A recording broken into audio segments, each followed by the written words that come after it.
What's going on, people? It's your man, the YB. Once again, big shout out to my doggy.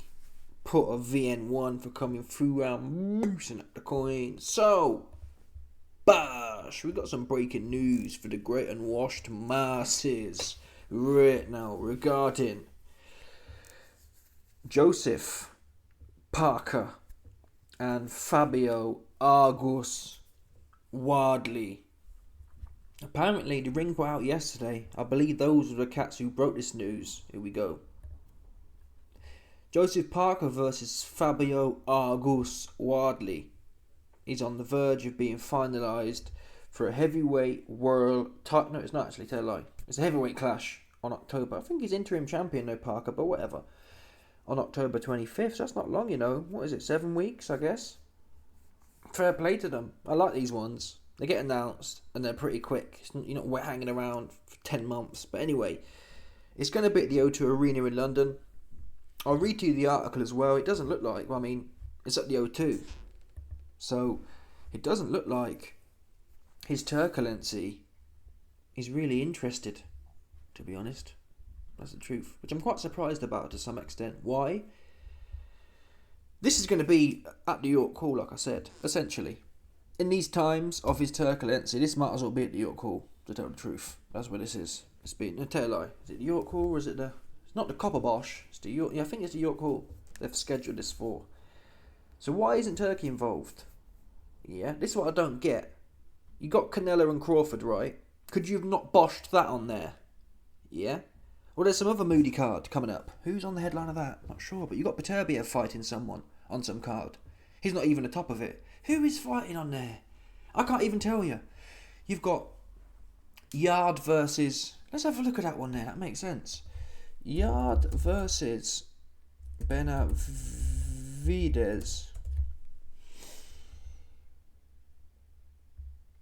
November 22nd. So maybe Parker wanted to get out quickly, hoping that Usyk may be injured and hence, I'll get out in October. I should predictably beat Wardley, and that doesn't delay me. Maybe that's what it is. Maybe it's not the fact that Turkey's not interested, because I don't know, man. You could have slotted this on a proper card, to be honest. I guess, would it have been a headline on a Turkey card? Maybe not, but listen, Turkey's had loads of cards. You had like Kabayel and Zhang wasn't a headline. Wilder and Parker wasn't a headline. Is this a headline fight? We'll sell some tickets. Allegedly it's at the O2. I think it'd be more of a... It should be more of a boutique event. Yeah? It should be more of a York Hall. Do you understand? I don't think this sells out the O2, honestly. It might do. I mean, Parker's got some... He's fought Dillian White. He's fought AJ in the UK. Who did he fight recently in the UK? Chisora a few times. So he's got... He probably will sell out the O2 if the tickets aren't hyperinflationary. Yeah, as long as the tickets aren't the same cost as a Subway, a Moody Subway, what they call them, it's not a burger, is it? Whatever them Subway nasty things are, they're pagan, man. I went to London, it was £16, I swear to God right now. It was £16 for a Moody foot-long Subway. Never again. It tasted like arse as well, and not the good kind of arse, the nasty kind of arse, man. Yeah, proper Babylon. Anyway, I've digressed. Listen. In fact, let's do the article now. The Ring understands the two leading contenders are set to meet. Okay, we've heard that. The bout will be streamed on DAZN. WBO challenger Parker had been hoping to secure a shot with Usyk, but a Moody injury will delay him. Okay, whatever. That's another thing. Parker's team came out. Dave Higgins, Parker's manager. Usyk's off the dizzle. Usyk's dancing around. His back's fine. So you pressed that. We haven't heard the result of it, and you're jumping into a FABIO Wardley fight. Yeah. Now the argument is, honestly, I don't think we talked about this yesterday. But if Usyk keeps on, Usyk's got a moody Ukrainian doctor who will sign off on anything. Bottom line, and my back hurts. Well, what you can do? In fact, even if he wasn't a moody doctor, if you tell him your back hurts, there's not much you can do. You can't prove it. So, on that basis, unless the WBO were bang on it, saying, listen, I don't care if your back hurts or not. We're stripping you, and you can come and fight the winner of Wardley, Argus, and Parker when you're ready to. Which is what should happen, honestly. He should be stripped. It doesn't hurt no one if he's stripped at all. All he has to do is then come back and fight who he was going to fight anyway, which was Parker. So it doesn't. If anything, it means, we got two as such fake champions. It only adds to the bluster of that event. Anywho, Parker, most likely, because he wants to get out, which he probably should have done. I don't know. If I was waiting for Usyk, I'd have got out around the same time Usyk fights. If you know you're going to fight the winner of Dubois and Usyk, I'd be fighting July 30th, for example, which still would have been. That was when Parker was due anyway, to tell the truth. He fought in the middle of Feb, which means he's due on a 6-month cycle before the middle of August. So he should have fought the end of July or the middle of August. He could have fought, for example, on the Atalma card or whatever. Around there, had an event around there. The August boxing scene was very weak, really. I think all we had was Atalma. So they could have boshed it in there. The unwashed boxing fans were gagging. I was gagged anyway. I was gagging for some more boxing. So you could have put it there and it would have got some more demand as well, because there was such a lull. You don't really want to fight when there's a whole bunch of other fights going on. It gets kind of lost. But anyway, we are where we are now. Parker has... Is it poorly managed? Well, he's getting out now anyway. It might not mean nothing. Usyk might be ready for March, April anyway. October to March, April is 6 months. So that's probably the thinking here in their mind. Now, the downside is obviously you're doing all this thinking and you might lose. But I don't... Listen. I'd have Parker a bigger favourite. A big favourite, sorry. He must be 3 or 4 to 1 on to win this one. Why? I think Parker is more or less a better version, certainly a more experienced version, and has a better chin than Hooney. Pretty quick. Parker's got more power as well, better chin, so it's going to be one of them. Ward is going to have to bring... He's going to have to, in my opinion, could he pull it off again, look at the floor and bosh his right hand? He could. You can always do that, in theory, right? But he's going to have to bring something more, man. Honestly. From what I saw last time. And I think, bottom line, Parker punches harder as well. There was a few times early on in that fight, Hooney had Wardley going a little bit. Right? I think if Parker gets in that position... I'm not sure Parker can punch, though. Honestly, man. I'm not even sure he can punch. Yeah, that Bacoli fight's kind of changed, but come on, man. Come on. Listen, I don't know what to believe no more. If Parker knocks out Wardley, then we can start really taking it serious if he can punch or not.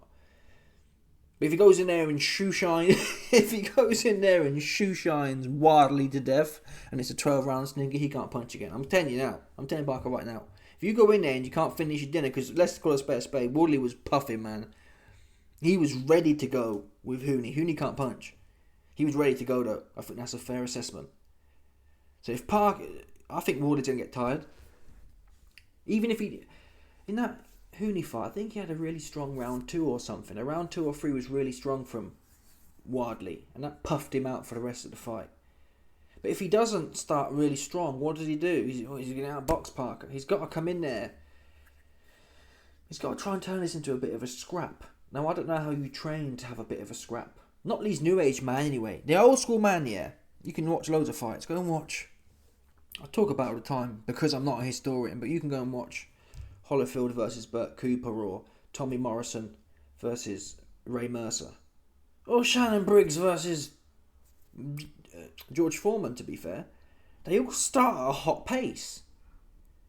Yeah? No feeling out. They're out there on it. Belt to arse. And they managed to negotiate the fight. So I'm sorry, I'm not even necessarily subscribing to the view that, he can't start fast because he might goose himself out. Go and do some proper training, man. Because I saw the old heads get down from the minute the bell went. The heavy hands, bad intentions, getting whacked. Ray Mercer was getting punched up at points in that fight. Holyfield was getting punched up at points in that fight. And he comes back. George Foreman and Shannon Briggs took massive shots throughout that fight. So I don't want to hear about, I've only got one burst in me. Now, it does have to be said, the new age man, and this is where they may be going wrong, inexperienced or not, the new age man, I'm not sure it's necessarily Well, it might, listen, it probably is a cardio issue, but also they seem to have a lot of cortisol and a lot of estrogen in their bodies. Because when they get going, it's like, left, right, exceeding, they're trying too hard. Because one thing you can't say about them fights I've mentioned earlier, Ray Mercer Morrison, Shannon Briggs Foreman, what's the other one? Holyfield and Burt Cooper. They have calm, poised ferociousness. It's not, and it's not panic. When Wardley gets on someone, it's almost panicked. It's feral. And being feral in boxing, in my little experience, that will get you, I don't care how conditioned you are. If you start going hell for leather and just winging left and right, you're going to be in trouble. Bottom line. But there's no doubt, you still need the bad intentions. You need the calm.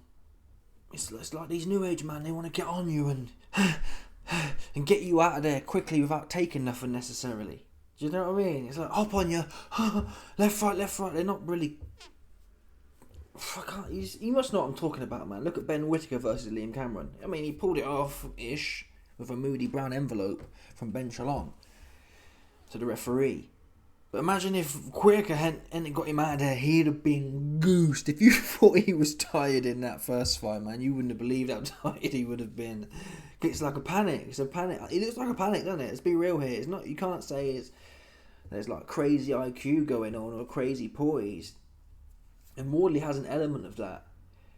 He's just proper overcharging it. When you saw the old school man throw shots, they'd look strong, but they were like just putting him in there. Yeah, they wouldn't be backpedaling and cacking their pants. And look, these new age men, they're looking like they're trying to get something for nothing. That's why they either spend a lot of time at long range having a look, hoping that someone's going to stick their chin out so they can clop it, or they're on you and they're just flailing left and right, not really thinking about their work. So Wardley, for me, he's got a lot of things to work on. Plus, when he does get going, he's like really wide shots, super wide. And someone like Parker, yes, Zhang caught Parker, but I think he's going to be too cute for them winging shots. Although Slow Joyce caught him with a few winging shots. But the thing about Slow Joyce is, to be fair to Slow Joyce, yes, he's slow, but he had an old school element to him. In as much as he'd get hit and not be cacking his pants. He'd be ready to hit you back. See what I'm trying to say? Yeah? He'd stay right there. Wardley will be like, he'll flail off and then he'll roll out and it looks messy and you see what I'm trying to say? That's how Joe was able to hit Parker despite being really slow. He'd take one and put some more on you. Wardley's not that kind of... I'm sure he's done it in the past, probably with Adelele or something. He's took one and give some, but in that Hooney fight, he wasn't taking some and giving none. And even if he did try to give some, it was too wide and looping. He's got his arms stretched right out and he's just bowling for the ashes. So you've got Parker the favourite here. But I have to salute both men, to tell the truth. Because, I mean, where was Wardley going to go from here? I think Wardley could... Listen, if someone needs some warm-up fights... I'm not a fan of massive warm-up fights. But that's why I said I salute these men. Because... I don't think no one would have held it against... Argus, I'd have liked to have seen Argus Wardley against what's his name? Miller, for example. Hittable, slow-footed. Yeah? Hittable, slow-footed. If you can't be calm and poised with a hittable, slow-footed guy, there'll be pressure there, no doubt, but come on, man. Come on. Even Stiff Dubois got off on Miller. Fit or unfit or whatever you want to know about it. Yeah, he pressed Andy Ruiz with a broken hand, allegedly. That's what they said. But anyway, it is what it is. They say this fight's next. I'd rather have seen Parker and Caballero, but we can always sit here and say what we'd rather have seen. Let me have a quick look at the rankings, actually.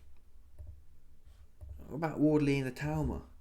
I think from Wardley's perspective, he's thinking... If I can pull it off by hook or by crook, I'm the new Joseph Parker. And that is the benefit here. You become the guy who's right there. You're up next for sure.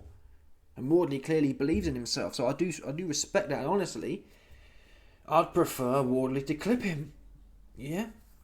I'm not going to bet on it, but if I had to put where my heart's at, I'd rather Team Lightskin clip Parker, man. That's what I'd rather see. I'll be very shocked, honestly. We've seen crazier things, but I'll be very shocked. Parker's not an idiot. He's not.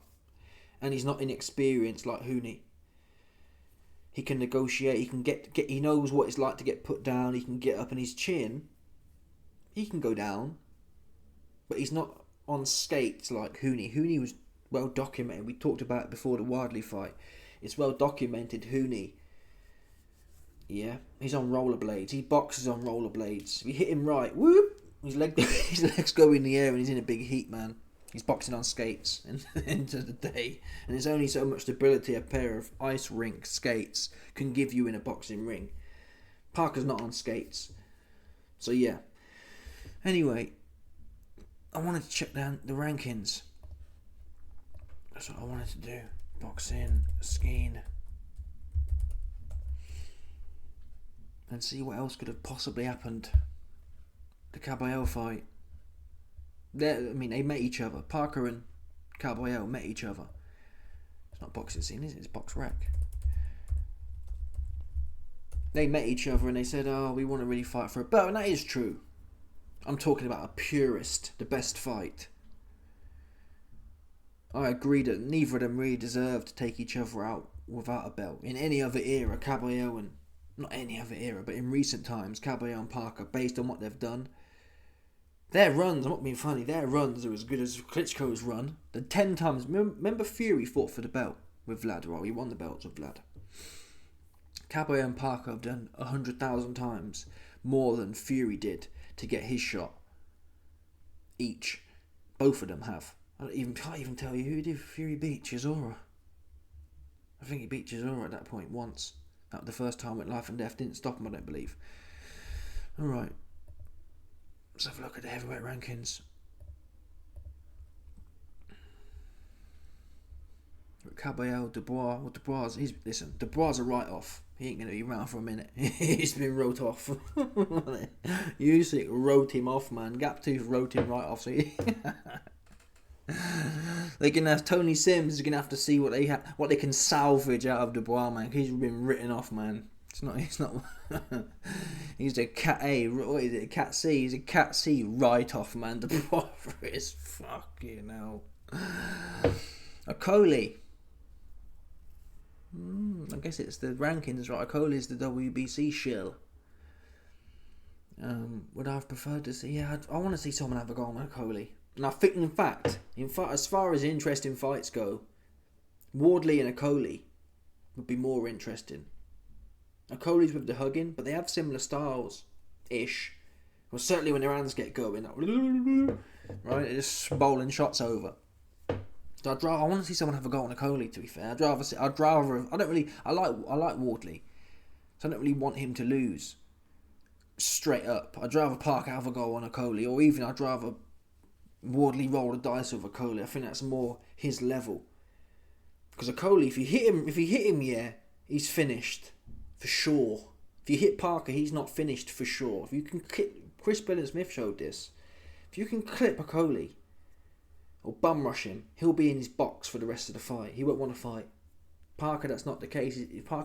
He's seasoned. He's there. He's ready for a belt. Okoli still got massive question marks.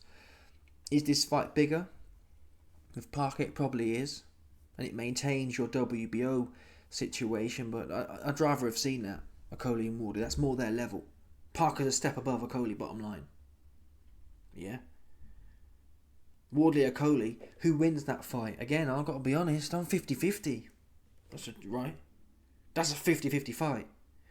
Parker and Wardley's not. You've got AJ, well, AJ's never going to fight. Neither of them. Not his teammate, Wardley. And not Parker. I don't think that makes much sense right now. Fury, forget about that. Hrgovic just fought. What's Bakoli again? Bakoli, I want to see what. Come on, man. Bakoli and Parker too. I'd rather have seen that. To be fair, I think Bakoli fit is more of a challenge for Joe Parker, irrespective of what. Hey, listen, he might go in there and knock Idi Amin nephew out again. I wouldn't sit here and call you a liar, but I would be putting coins on Bacoli. Just on. Well, no, I'll tell you a lie. I'd wait until the weigh-in. If he came in 275 or below, I'd roll the dice on Bacoli against Parker. And I think people talk about what Parker deserves and whatnot. I think Bacoli, well, he doesn't. He's a lazy looking ass dude. Super lazy. But in theory, he flew in, he saved the day for Parker. Parker wouldn't have got paid a bean if Bacoli hadn't flown in. Bacoli flew in, got Parker paid, and got knocked out. Parker really, he did owe something to Bacoli. Now, it's possible. Bacoli would say, oh, I can't get fit. It probably is easy, I can't get fit. That's what he'd say. He wouldn't be ready anyway. But I'd have preferred to have seen that, honestly. What else we got on here? Jack, but I'm not interested in seeing him again. Chisora, not interested in seeing him. But Wardley and Chisora, I don't really want that for Del Boy. He might get whacked. But they say Chisora's up next. They say he's got dibs on Usyk, or he's going to mix with Usyk, so put him in there with Wardley. That's where Wardley's at. Do you get what the point I'm making? He's not at that point. He's at the Akoli. He's at the Chisora. That's where we're at. Even as, would you say a Zhang? Yeah, listen, I'm not a matchmaker. The point is, there's not loads of names you can substitute. There's a few in there, but this'll do. This'll do. We're all going to watch it, so yeah, it's what it is. Let me know your thoughts. Smash the like button, subscribe. Check the Patreon out, man. Click my bindi. Look, we got this one here. Look at this. Look. The Trump administration is full of elite hookers, aka UFO experts. They brought this cornball. What was her name? Anna Paulina Luna. Legitimate hooker as well. Documented. They brought her in to disclose UFOs. And she's talking about, yes, we know they're interdimensional. I swear down. Yeah, a representative of the US government appointed by Donald Trumpowitz is talking about UFOs, and she's a hooker, man. She was a hooker. I swear down. Serving tables. She was serving the unwashed masses. He was trying to get their nut game on. That's what she was doing. So click the bindi, man, and get locked in and don't play with me. Yeah? Don't play with me. Bosh.